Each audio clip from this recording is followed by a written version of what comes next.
উপোস করা কি ভালো শরীরের পক্ষে? এর উত্তর কিন্তু হ্যাঁ। উপোস করা ভালো।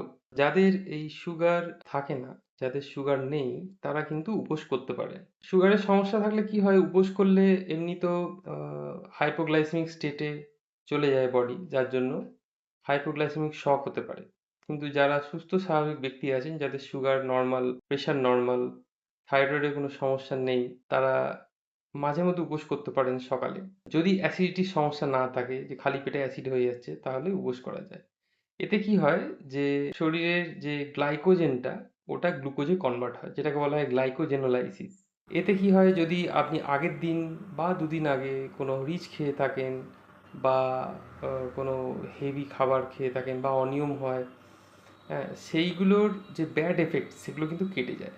ধরুন যাদের একটু হাই রিচ, ধরুন খাসির মাংস খেয়েছেন, তাহলে যদি আপনি পরের দিন একটু সকাল থেকে উপোস করে থাকেন, সকাল 10টা অবধি শুধু জল খেলেন ধরুন খালি পেটে, তাহলে কিন্তু দেখা যাবে যে যে এক্সট্রা ক্যালোরিটা আপনি গেন করেছেন সেটা কিন্তু লস হবে। তাহলে উপোস করা কিন্তু ভালো।